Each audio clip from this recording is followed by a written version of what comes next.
الحمد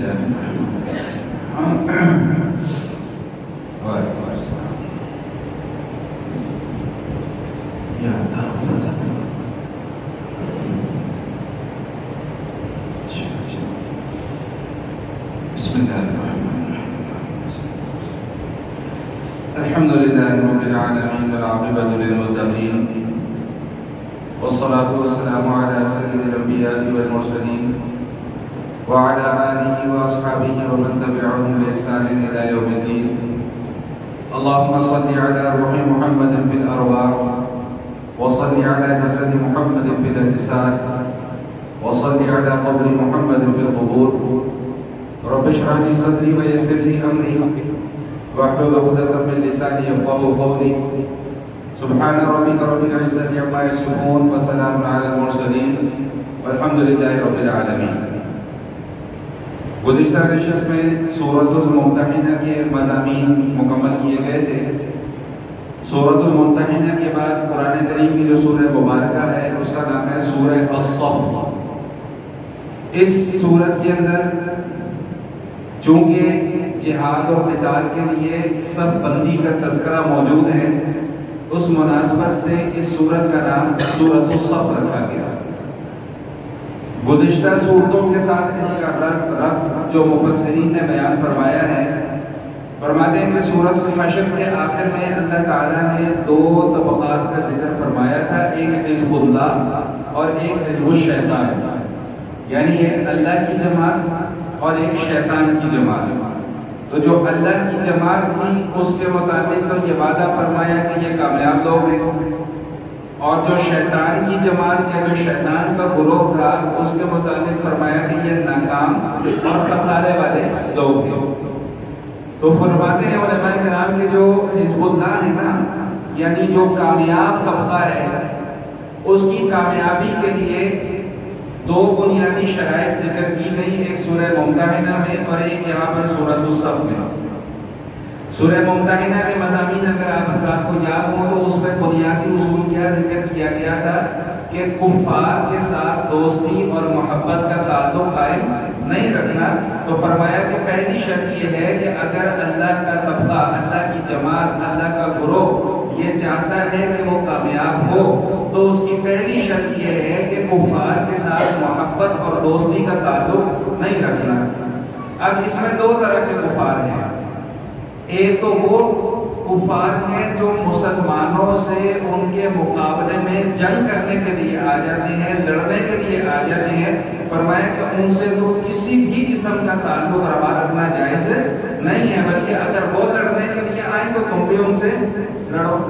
اور دوسری قسم کے کفار وہ ہیں جو تمہارا کوئی نقصان نہیں کرتے، تم سے لڑنے نہیں آتے، نہ تمہارا کوئی جانی نقصان کرتے ہیں نہ تمہارا کوئی مالی نقصان کرتے ہیں. تو اس کے مطابق قرآن کریم کے اندر یہ آیات موجود ہیں، یہ احکام موجود ہیں کہ اگر وہ تمہارے سے نہیں لڑتے تو تمہیں بھی ان سے لڑنے کی ضرورت نہیں ہے، بلکہ ان کے ساتھ احسان کا اور سلوک کا تعلق اگر روا رکھا جا سکتا ہے تو اس کی اجازت ہے. تفصیل میں گزشتہ دو نشستوں میں آپ حضرات کے سامنے عرض کر چکا ہوں. اس سورۃ الصف کے اندر دوسری شرط بیان کی گئی ہے کہ اگر حزب اللہ، اللہ کی جماعت، اللہ کا گروہ یہ چاہتا ہے کہ وہ کامیاب ہو تو اس کی دوسری شرط یہ ہے کہ جیسے وہاں پر یہ ذکر کیا گیا تھا کہ تعلق قائم نہیں رکھنا، یہاں پر یہ ذکر کیا گیا کہ اگر ان سے مقابلے کی نوبت آ جائے تو پھر وہاں پر ثابت قدمی کا مظاہرہ کرنا ہے، پیچھے نہیں پڑنا. یہ شریعت کا ایک اصول ہے، ہمیشہ کے لیے ذہن میں رکھیے گا کہ اول تو شریعت یہ کہتی ہے کہ بھئی جتنا لڑائی سے، جنگ سے بچ سکتے ہو بچو، لیکن اگر کفار تمہارے مقابلے میں آ جائیں اور تمہیں ان سے جنگ کرنی پڑ جائے تو پھر پیچھے ہٹنے کی اجازت نہیں ہے، یا تو لڑو یا مرو، تیسرا کوئی راستہ نہیں ہے. تو اس سورہ مبارکہ میں اسی مضمون کو ذکر کیا گیا ہے. لیکن اس سے پہلے کہ ہم اس سورت کے باقی مضامین کی طرف جائیں، آغاز اس سورت کا اللہ تعالیٰ کی تسبیح اور اللہ کی تقدیس کے ساتھ ہے. جیسا کہ ہم پہلے بھی پڑھ کر آئے ہیں، کئی صورتیں ایسی آئی ہیں اور آ رہی ہیں کہ جن کا آغاز جو ہے وہ اللہ تعالیٰ کی تسبیح کے ساتھ ہوتا ہے سبح للہ ما فی السماوات و ما فی الارض وهو العزیز الحکیم، کہ کائنات کے اندر، آسمانوں کے اندر، زمینوں کے اندر جو بھی اللہ کی مخلوق موجود ہے وہ اللہ کی تسبیح بیان کرتی ہے۔ یہ تسبیح کیوں ذکر کیا جاتا ہے کہ ہمیں اس کی بار بار کیوں یاد دہانی کروائی جاتی ہے؟ دیکھیے ایک بنیادی بات ذہن میں بٹھا لیں کہ تسبیح کا معنی ہوتا ہے تنزیہ، تنزیہ کا معنی پاکی بیان کرنا ہے۔ اور میں نے پہلے بھی شاید کسی نشست میں یہ بات عرض کی تھی کہ اللہ تعالیٰ کی ذات کے ساتھ جب پاکی کا تعلق آتا ہے، تسبیح کا لفظ ذکر کیا جاتا ہے، تو اس کا مطلب وہ پاکی نہیں جو ناپاکی کے مقابلے میں آ رہی ہے، نہیں، بلکہ اس کا مطلب وہ پاکی ہے کہ اللہ تعالیٰ کی ذات ازلی ہے، ابدی ہے، قائم ہے، دائم ہے، اور اس ذات کے اندر کسی قسم کا نقص اور عیب نہیں ہے، وہ ہر قسم کے نقائص اور ہر قسم کے عیوب سے پاک ہے، یہ وہ والا پاک ہے۔ اور دوسرا مفہوم اس کا یہ بھی ذکر کیا جا سکتا ہے کہ جو مشرکین ہیں، مشرکین کا عقیدہ کیا ہے کہ اللہ جیسا اور بھی اللہ موجود ہے، یا مخلوق میں جتنے اختیارات اللہ کے پاس ہیں اتنے اختیارات بندوں کے پاس بھی موجود ہیں، یا کبھی اعمال میں شرک کریں گے، کبھی افعال میں شرک کریں گے، تو اللہ فرماتے ہیں کہ اللہ ان چیزوں سے پاک ہے۔ کوئی کہتا ہے کہ اللہ کا بیٹا ہے، کوئی کہتا ہے کہ اللہ کی بیٹی ہے، کوئی کہتا ہے کہ فرشتے اللہ کی بیٹیاں ہیں، کوئی کہتا ہے کہ عیسیٰ علیہ السلام اللہ کے بیٹے ہیں۔ تو اللہ فرماتے ہیں کہ اللہ ان چیزوں سے پاک ہے، وہ لم یلد ولم یولد ہے، نہ اس کی کوئی اولاد ہے، نہ اس کے کوئی ماں باپ ہیں، نہ وہ خود کسی سے پیدا ہوا، نہ اس نے آگے کسی کو پیدا کیا۔ تو اس لیے اکثر صورتوں کے آغاز میں کیا فرمایا کہ سبح للہ ما فی السماوات و ما فی الارض، کہ بھائی دیکھو آگے جو بنیاد آ رہی ہے نا عمل کی بنیاد کو یہ عقیدہ توحید ہے۔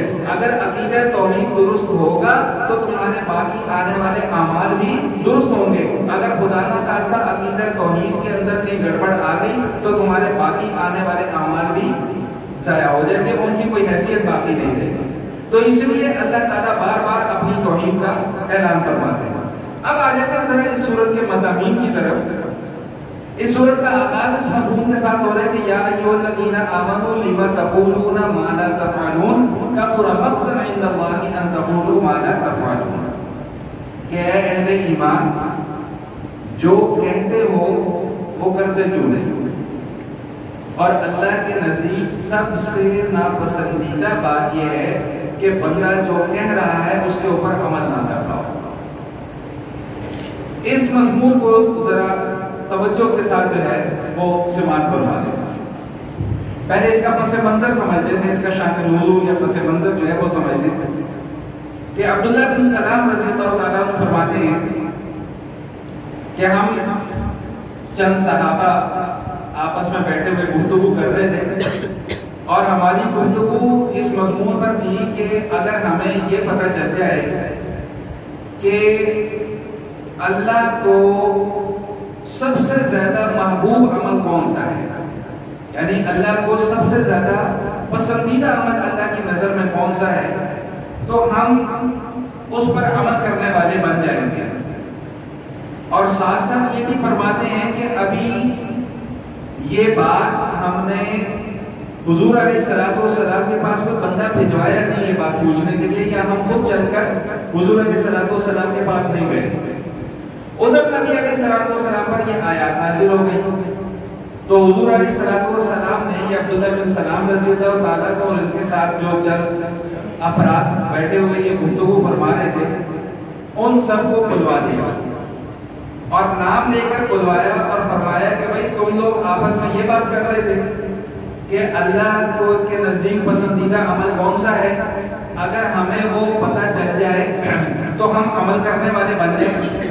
تو اللہ تعالیٰ نے یہ آیات نازل فرما دی ہے کہ لِمَ تَقُولُونَ مَا لَا تَفْعَلُونَ كَبُرَ مَقْتًا عِندَ اللَّهِ أَن تَقُولُوا مَا لَا تَفْعَلُونَ، کہ اے اہل ایمان یاد رکھو اگر تو تم یہ دعویٰ کر رہے ہو کہ بھئی ہمیں اگر پتہ چل گیا تو ہم عمل کر لیں گے، تو پھر فرمایا کہ پھر اپنے دعوے سے مکرنا نہیں ہے، کیونکہ اللہ کو یہ بات پسند نہیں ہے کہ کوئی مومن دعویٰ کرے پھر اس دعوے سے پیچھے ہٹ جائے۔ اچھا یہاں پہ یہ بات ذہن نشین فرما لیجیے گا کہ ایک ہے دعویٰ، ایک ہے دعوت۔ دونوں میں فرق ہے. دعوت پر میں بعد میں آؤں گا. ایک کیا ہے دعویٰ. مثال کے طور پہ میں یہ کہوں کہ جی میں آج کے بعد رمضان گزرنے کے بعد میں ہر مہینے جو ہے نا وہ روزے رکھا کروں گا, نفلی روزے رکھا کروں گا. یہ تو کیا ہے بولے نا بھائی دعویٰ. اور ایک ہے دعوت. دعوت کیا ہے کہ آپ گھر سے نکلے, مسجد میں آ رہے ہیں نماز کے لیے, راستے میں کوئی دوست مل گیا تو اس دوست کو کیا کہہ دیا کہ بھائی آؤ تم بھی میرے ساتھ نماز پڑھنے چلو. تو یہ کیا ہو گئی دعوت. تو اب دعویٰ اور دعوت یہ دو باتیں علیحدہ ہو گئی. یہ سمجھ میں آ گئی. اب اس کے اوپر تھوڑی دیر بعد بات ہوگی, لیکن ابھی یہاں پر یہ سمجھ کہ یہ جو قرآن کریم کی آیات جو ابھی سورہ صف کی ابتدائی آیات آپ کے سامنے تلاوت کی گئی کہ یا ایھا الذین آمنوا لم تقولون ما لا تفعلون, کہ اہل ایمان جو کہہ رہے ہو اس پر عمل کیوں نہیں کرتے. کبر مقتا عند اللہ ان تقولوا ما لا تفعلون, اللہ کے نزدیک یہ بات بڑی سخت ہے کہ جو تم کہو اس کے اوپر عمل نہ کرو. مفسرین فرماتے ہیں کہ یہ آیت دعوے کے متعلق ہے, دعوت کے متعلق نہیں ہے. نہیں سمجھ میں آئی بات ہے. یہ آیت دعوے کے متعلق ہے, دعوت کے متعلق نہیں ہے.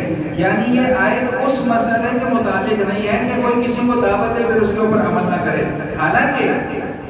حالانکہ وہ عمل بھی اللہ کی بارگاہ میں پسندیدہ نہیں ہے کہ آدمی دوسرے کو تو دین کی دعوت دے رہا ہو لیکن خود دین پر عمل نہ کر رہا ہو. اس کے اوپر ابھی میں نے عرض کیا کہ تھوڑی دیر کے بعد بات ہوگی, لیکن پہلے اس مسئلے کو سمجھیں کہ دعویٰ تو کیا ہے کہ ہمیں اگر پتہ چل جائے تو ہم عمل کریں گے. تو اللہ کی طرف سے پھر کیا جواب آ رہا ہے کہ بھائی اگر تو یہ دعویٰ کر رہے ہو تو پھر اس دعوے پہ پورا بھی اترنا ہے. کہیں ایسا نہ ہو کہ دعویٰ تو کر بیٹھو لیکن بعد میں تم سے عمل نہ کیا جائے. یہی وجہ ہے کہ ہماری شریعت کا مزاج یہ ہے کہ کوئی ایسا عمل جو شریعت نے آپ پر لازم قرار نہیں دیا یا شریعت کے قانون کے مطابق وہ عمل آپ کے ذمہ ضروری نہیں ہے, لیکن آپ خود سے اس عمل کو اپنے ذمہ لازم کر لیں. شریعت کا یہ مزاج نہیں ہے. شریعت اس چیز کو پسند نہیں کرتی. میں چند مثالیں عرض کروں پھر بات کو آگے لے کے چلتے ہیں. مثال کے طور پہ یہ جو ہم منت مان لیتے ہیں, ہم کبھی نظر مان لیتے ہیں, منت مان لیتے ہیں. اچھا اب اس پر بات کروں گا تو پھر بات بڑی لمبی ہو جائے گی, موضوع سے ہٹ جاؤں گا. بس مختصراً یہ سمجھ رہے ہیں کہ شریعت نے نظر اور منت ماننے کو بھی پسند نہیں فرمایا, لیکن ساتھ یہ حکم بھی دے دیا کہ اگر نظر یا منت مان لی ہے تو پھر اس کو پورا کرنا واجب ہے. پہلی بات تو یہ کہ نظر مانو ہی نہ. بھائی نظر کیا مانتے ہیں, میرا بچہ امتحان میں پاس ہو جائے تو میں 2 رکعت نماز نفل پڑھوں گا. نظر مان لینا. اب دو تو ہماری تو مزاج کے ہماری تو شان کے خلاف ہے نا 2 نفل پڑھنا. ہم نے تو جب بھی منت مانی ہے کتنے نفلوں کی مانی ہے بھائی, 100 نفلوں کی. بعد میں چاہے پڑھے جائیں یا نہ پڑھے جائیں, لیکن منت ہم نے 100 نفلوں کی مان لی. تو بھائی بعد میں اب وہ بچہ پاس ہو گیا تو کیا کرنے پڑیں گے, 100 پڑھو. اب جہاں 2 پڑھ لیے, 4 پڑھ لیے, 6 پڑھ لیے, ذرا ٹانگوں میں درد شروع ہو گئی تو اب لگ پتا گیا کہ میں نہیں کر بیٹھا. تو بھائی اس لیے شریعت نے جس چیز کو آپ پر لازم قرار نہیں دیا, میں ایک اپنی عام فہم لفظ استعمال کر رہا ہوں, اگر برا نہ محسوس کریں تو بھائی وہاں پر پنگا لینے کی کوئی ضرورت نہیں ہے. میں ایک اور مثال دیتا ہوں. قربانی ہے. قربانی کا شریعت نے ایک نصاب مقرر کر دیا نا کہ بھائی اتنے پیسے ہوں گے تو تم پر قربانی کرنا واجب ہے. تو اب لیکن شوق اتنا ہے, بچوں کا شوق پورا کرنا ہے, تو قربانی کرنے کے لیے اب کسی سے قرض پکڑ لیا. اچھا چلو شریعت کے قانون کے مطابق قربانی تو ہو گئی. اب شریعت کیا کہتی ہے, سنیں ذرا, کہ بھائی آج کی تاریخ سے پہلے تو تم پر قربانی واجب نہیں تھی. اب تم نے قرض لے کر جب جانور خرید لیا تو اب تمہارے اوپر قربانی کرنا کیا ہو گیا, واجب ہو گیا. میں مسئلہ بتا رہا ہوں, ویسے موضوع نہیں ہے میرا یہ. اب اگر خدا نہ خواستہ وہ جانور ضائع ہو گیا یا مر گیا تو اب شریعت کیا کہتی ہے کہ اب تمہاری چھٹی نہیں ہے, دوبارہ جانور خریدو اور قربان کرو. کیوں پتہ کیوں لیا تھا بھائی؟ اللہ کہہ رہے ہیں کہ تم مقروض آدمی ہے, تیرے پہ قربانی نہیں ہے تو بھائی موج کر. اللہ کہہ رہے ہیں کہ تم غریب آدمی ہے, تیرے پہ زکات نہیں ہے, تیرے پہ حج نہیں ہے تو بھائی موج کرو نا. کیوں بنا وجہ اپنے اوپر سختیاں وہ نازل کر دو؟ تو یہ مسئلہ میں سمجھانا چاہ رہا تھا کہ لِمَ تَقُولُونَ مَا لَا تَفْعَلُونَ، کہ بھائی جس چیز کی آپ کو شریعت نے رخصت دی ہے نا، رخصت کے اوپر عمل کرو. بلا وجہ اللہ تعالیٰ کے سامنے اپنی بہادری دکھانے کی ضرورت نہیں ہے. حدیث شریف میں آتا ہے کہ حضور علیہ السلام کے تشریف لے جا رہے گرمیوں کا موسم، تو دیکھا کہ آگے کچھ لوگ جمع ہیں وہاں پر، تو پوچھا بھائی کیا ہوا؟ دیکھا کہ ایک بندہ بے ہوش پڑا ہوا ہے. کیا ہوا بھائی؟ اور فرمایا کہ جی ان صاحب نے جو ہے نا جی سفر کرنا ہے اور گرمی شدید ہے، وہ ہمارے والا سفر تو نہیں، اس دور کے سفر، تو جناب نے روزہ رکھا ہوا ہے. تو اب روزے کی شدت برداشت نہیں ہوئی تو بے ہوش ہو گئے. تو اب حضور علیہ السلام نے کیا بات ارشاد فرمائی؟ فرمایا کہ بھائی سفر میں روزہ رکھنا کوئی نیکی؟ بھائی جب اللہ نے رخصت دی ہے کہ جب تمہیں سفر کرنا ہے تو روزہ چھوڑ دو تو چھوڑ دو، بنا وجہ اپنے اوپر پنکھے بازی کو مسلط کرنے کی ضرورت کیا ہے؟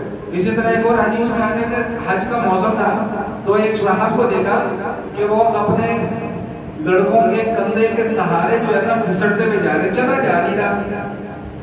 تو حضور علیہ السلام نے فرمایا کہ بھئی یہ کیا معاملہ ہے؟ اور جی انہوں نے منت مانی. کیا منت مانی؟ انہوں نے منت مانی ہے کہ جی میں پیدل چل کے حج کروں گا.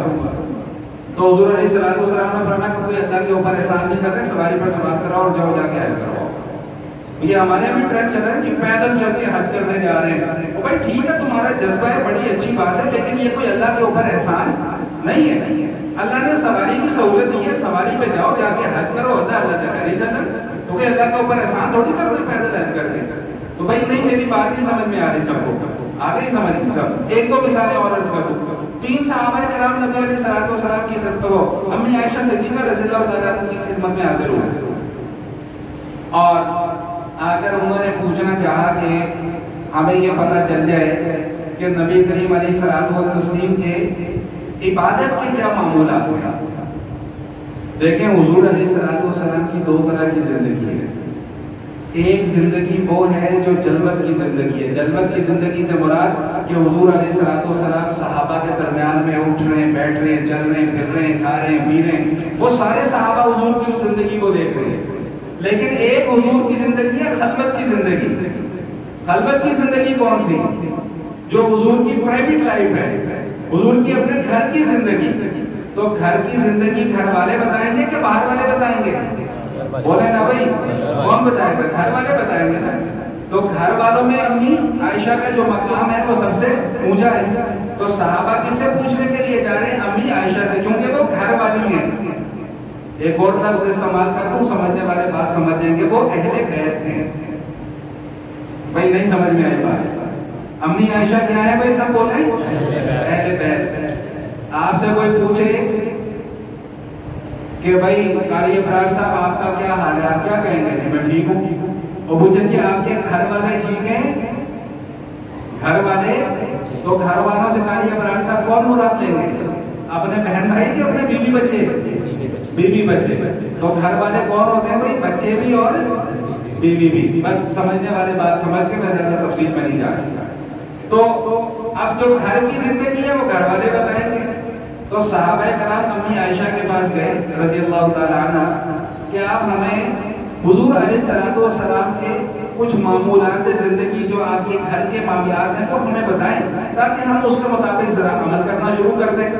تو امی عائشہ صدیقہ رضی اللہ تعالیٰ عنہ نے جیسے حضور کو دیکھا ویسا بتا دیا کہ بھائی حضور علیہ السلام رمضان کے علاوہ کبھی کبھی نفلی روزے رکھتے ہیں، کبھی کبھی نفلی روزے چھوڑ بھی دیتے ہیں. رات کو حضور علیہ السلام تہجد بھی پڑھتے ہیں اور آرام بھی فرماتے ہیں. باقی معاملات زندگی بھی جو ہے وہ حضور علیہ السلام چلا رہے ہیں. بیویوں کے ساتھ جو معاملات ہیں وہ بھی چل رہے ہیں. اچھا اب یہ صحابہ کرام نے سمجھا بھائی جن جن کو نیند آ رہی ہے نا وہ جا کے وضو کر لیں، جا کے بڑی مہربانی ہوگی، نہیں تو مجھے بھی نیند آ جائے گی، میں بھی سو جاتا ہوں. تو میرا ممبر بھی بڑا زبردست بن گیا. ایسا کریں آپ بھی ساتھ سو جائیں، میں بھی سو جاتا ہوں. ٹھیک 10 منٹ کے بعد سارے اٹھ کے پھر نماز جمعہ ادا کر لیں گے. یہ ٹھیک رہے گا جی؟ تو جن جن کو نیند آ رہی ہے نا میرے بھائی کو وضو کر لو جا کے. ہاں اچھا. تو اب ان 3 صحابہ کرام نے جب حضور علیہ السلام کی یہ معمولات سنے تو انہوں نے آپس میں ایک فیصلہ کیا فیصلہ یہ کیا کہ بھائی حضور علیہ الصلوۃ والسلام کی شان تو بہت اونچی ہے، خود سے نتیجہ یہ نکالا کہ حضور علیہ الصلوۃ والسلام کی شان تو بہت اونچی ہے، تو حضور علیہ الصلوۃ والسلام نفلی روزے رکھ لیں نہ رکھ لیں، حضور کی شان میں کوئی کمی تو واقع نہیں ہو سکتی۔ حضور تہجد پڑھیں نہ پڑھیں، حضور کی شان میں تو کوئی کمی واقع نہیں ہو سکتی۔ ہم تو حضور کی امت نہیں ہے، ہم تو حضور علیہ الصلوۃ والسلام کی برابری کر ہی نہیں سکتے۔ برابری کرنا تو بہت دور کی بات، میں ایک لفظ اور اضافہ کر رہا ہوں کہ حضور کی برابری کا سوچ بھی نہیں سکتے۔ اب انہوں نے کیا فیصلہ کیا؟ 3 صحابی نے، انہوں نے ایک نے یہ فیصلہ کیا کہ آج کے بعد میں کبھی بھی رات کو سوؤں گا نہیں، ساری رات اٹھ کے جو ہے وہ نفل پڑھا کروں گا۔ دوسرے نے یہ کہا کہ بھائی آج کے بعد میں کوئی نفلی روزہ نہیں چھوڑوں گا، پورا سال میں روزے رکھا کروں گا، رمضان کے روزے تو فرض ہیں، اس کے علاوہ پورا سال نفلی روزے رکھا کروں گا۔ تیسرے صاحب نے کہا کہ میں ایک تو بات بیاہ ہی نہیں کرانا، ختم کرنا پروگرام، ختم، شادی کے قابل ہی نہیں چھوڑنا اپنے آپ کو۔ اب حضور علیہ الصلوۃ والسلام کے پاس، اب سنیے کا جو قابل توجہ بات ہے، جب ان تینوں کا یہ معاملہ حضور علیہ الصلوۃ والسلام کے پاس پہنچا تو آپ کیا سمجھتے ہیں کہ حضور نے ان کی اس بات پر ان کو شاباشی دی ہوگی؟ نہیں، ڈانٹ بھی نہیں، فرمایا کہ میں تم میں سب سے زیادہ متقی ہوں، میں تم میں سب سے زیادہ نیک ہوں، اس کے باوجود میں کبھی روزے رکھتا ہوں، کبھی روزے چھوڑ دیتا ہوں، اس کے باوجود میں رات کو اللہ کی عبادت بھی کرتا ہوں اور رات کو آرام بھی کرتا ہوں، اس کے باوجود میں نکاح بھی کرتا ہوں۔ تو اب جو میں سمجھانا چاہ رہا تھا بات کو کیا کہ بھائی اس طرح کا دعویٰ مت کرو جو بعد میں تم پورا نہ کر سکو۔ اور ایک بڑے کام کا جملہ جو انشاءاللہ ثم انشاءاللہ آپ کے کام آئے گا، بھائی نیکی مشقت کر لینے کا نام نہیں ہے، نیکی حضور علیہ الصلوۃ والسلام کی اطاعت کا۔ ساری زندگی روزے رکھ لینا یہ کوئی نیکی نہیں ہے، ہاں حضور علیہ الصلوۃ والسلام کے طریقے پر روزہ رکھنا یہ نیکی ہے۔ ساری کی ساری دولت صدقہ و خیرات کر دینا یہ نیکی نہیں ہے۔ جس طرح نبی نے صدقہ و خیرات کا طریقہ بتایا اس طریقے پہ صدقہ و خیرات کرنا یہ نیکی ہے۔ ساری رات جاگ کر کھڑے رہ کر عبادت کرنا اور اپنے بیوی بچوں کے حقوق پورے نہ کرنا یہ کوئی نیکی نہیں ہے۔ نیکی کیا ہے کہ رات کو عبادت بھی کرو، آرام بھی کرو، جو تمہارے ذمہ حقوق ہیں ان کو بھی پورا کرو، یہ اصل نیکی ہے۔ تو یہ جملہ سمجھ میں آ گیا کہ مشقت برداشت کر لینے کا نام نیکی نہیں ہے، نیکی حضور علیہ الصلوۃ والسلام کی اطاعت گزاری کا نام ہے۔ ایک اور صحابی ہیں عبداللہ بن عمرو بن عاص رضی اللہ تعالیٰ عنہ، وہ فرماتے ہیں کہ میری ایک بات لوگوں نے حضور تک پہنچا دی۔ وہ کیا بات؟ انہوں نے بھی یہ خود سے ایک فیصلہ کر دیا کہ میں بڑا طاقتور ہوں تو میں پورا سال روزہ رکھا کروں گا، پورا سال۔ اچھا یہ دعویٰ کرنا بڑا آسان ہے، یہ دعویٰ کرنا بڑا آسان ہے۔ جہاں ادھر 24-25 روزے ہوئے نہیں تو ہم یہی دعا کر رہے ہوتے ہیں کہ ہمیں یہ چاند نظر آ جائے، 25ویں روزے کے بعد یہ چاند نظر آ جائے۔ ہمارے مولوی صاحب عید کب ہو رہی ہے؟ پھر عید، اور میں آپ کو پھر یہ جواب دیا کرتا ہوں کہ جسے چاند نظر آ جائے گا اسے نیند ہو جائے گی۔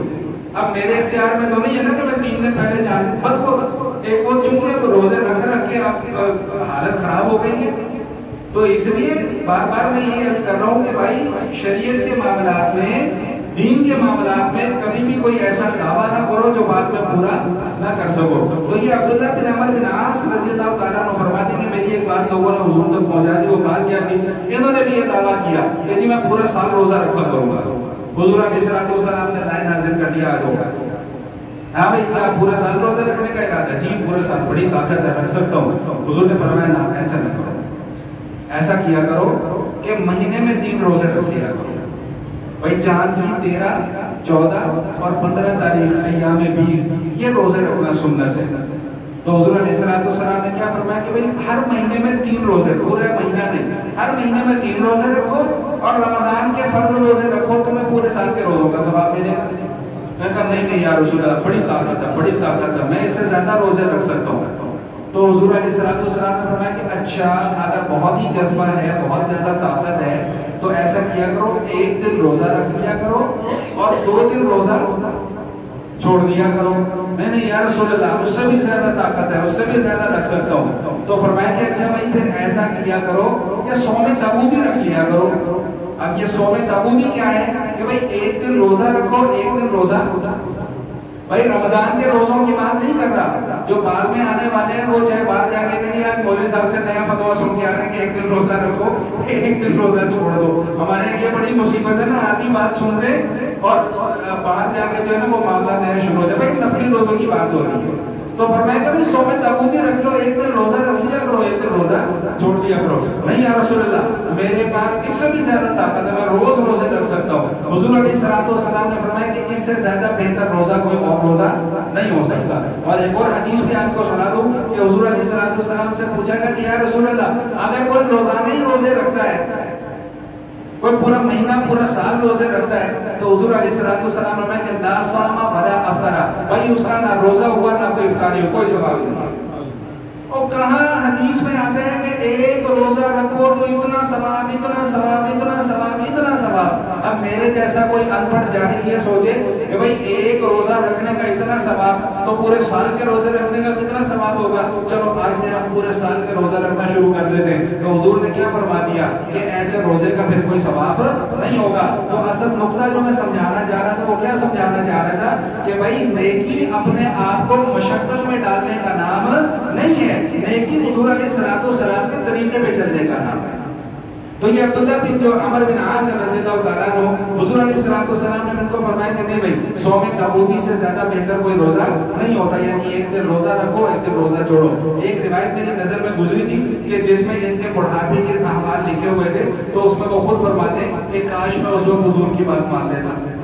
بھائی جوانی میں تو رکھ لیے گئے، لیکن جہاں 55 کو کراس کیا تو اب حالت تو خراب ہونا شروع ہو گئی، اب روزہ نہیں رکھا جاتا۔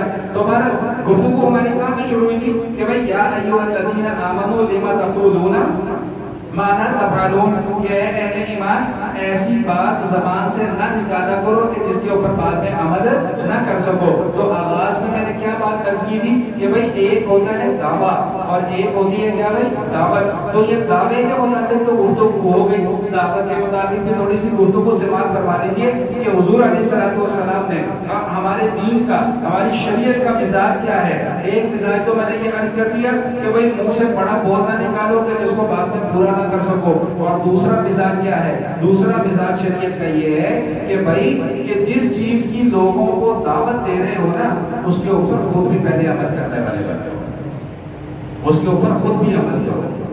یہ نہیں کہ دوسروں کو تو نصیحتیں کرتے جاؤ اور خود میاں فضیلت بن جاؤ، بہت دور دور تک اس کا کوئی پتہ نہیں۔ معراج شریف کی حدیث ہے، خدا کی قسم جب بھی یہ حدیث پڑھتا ہوں نا پاؤں کے نیچے سے زمین نکل جاتی ہے۔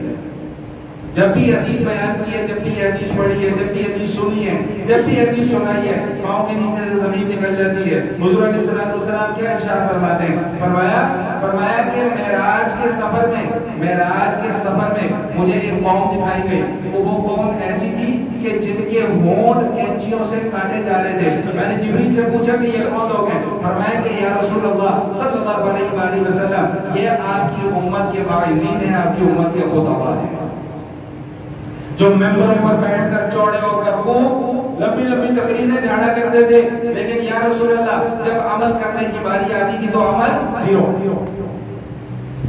یہ خطباء کا حال ہوگا، یہ واعظین کا حال ہوگا۔ اللہ ہم سب کو پناہ میں رکھے، بھائی زور سے آمین کریں۔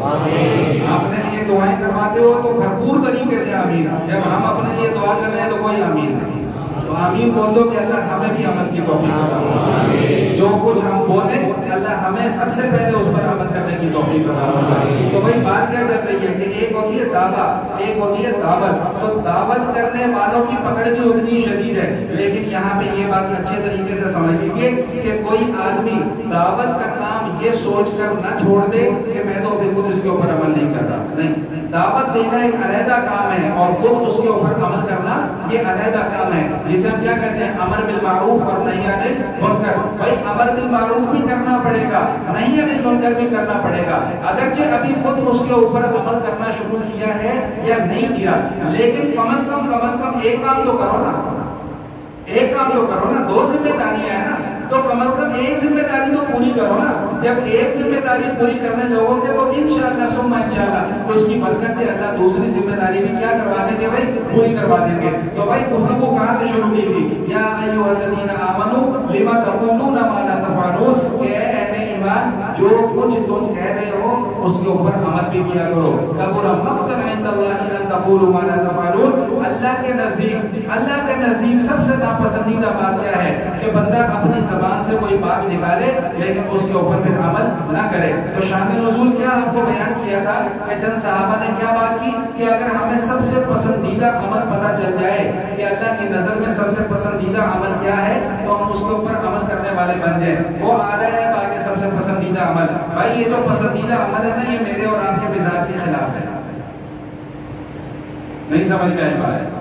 بھائی میرے اور آپ کے مزاج کے خلاف ہے, لیکن قرآن پڑھ کے سنا رہا ہوں, اپنی بات نہیں کر رہا. ان اللہ یحب الذین یقاتلون فی سبیلہ صفا کأنہم بنیان مرصوص. بھائی یہ پوچھ رہے تھے نا کہ اللہ کے یہاں پسندیدہ عمل کون سا ہے, تو کان کھول کے سن لو. اللہ کے یہاں پسندیدہ لوگ کون ہیں؟ پسندیدہ عمل کیا ہے؟ جو دشمن کے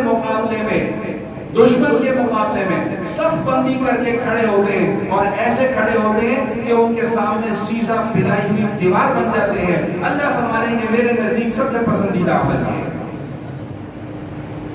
بھائی دماغ کے تھوڑے سے نا سکرو ڈھیلے کرنے پڑیں گے, کھولنے پڑیں گے, تب یہ بات سمجھ میں آئے گی. سمجھانا کیا چاہ رہے ہیں؟ یہ سمجھانا یہ چاہ رہے ہیں کہ بھائی جب اللہ مال کی قربانی مانگے تو مال کی قربانی دو, جب اللہ جان کی قربانی مانگے تو جان کی قربانی دینے سے بھی دریغ نہ کرو. پھر پی ایس ایل کے اندر مصروف نہ ہو, اپنے مسلمان بہن بھائیوں کے لیے کچھ کرو. پھر میک ڈونلڈ کے برگر کھانا چھوڑ دو, پھر کے ایف سی کے برگر کھانا چھوڑ دو, بھوکے نہیں مر جاؤ گے. یہ رنگیلے کے برگر سے بھی اتنا ہی پیٹ بھرتا ہے جتنا کے ایف سی کے برگر سے پیٹ بھرتا ہے, اور بھوکے نہیں مر جاؤ گے اگر 2 دن یہ کھا لیا تو یہ تو شکر کریں کہ مجھے اور آپ کو تو یہ کھانا نصیب بھی ہو رہا ہے. ذرا ان کے حالات دیکھیں, پوچھیں کسی سے, سوشل میڈیا پہ جا کر دیکھیں, ویڈیوز دیکھیں. افطاری کا وقت ہے, کھانے کو کچھ نہیں ہے, ٹوٹا مکان ہے, ہاتھ میں بچے کی لاش لے کر دعائیں مانگ رہے, کیا کر سکتے ہیں ہم؟ تو اللہ کا شکر ادا کرنا چاہیے. بھائی ایک بات کرنے لگو محسوس نہ کیجیے گا, خاص کر ہمارے یہاں کے مقامی لوگ, ہمیں اللہ نے کتنی سہولتیں دی ہیں, کتنی سہولت. ہم نماز پڑھ رہے ہیں, کتنی سہولتوں میں پڑھ رہے ہیں. اے سی لگے ہوئے ہیں, پنکھے لگے ہوئے ہیں, بند کمرہ ہے, کوئی بارش کا ڈر نہیں ہے, کوئی گرمی کا خوف نہیں ہے.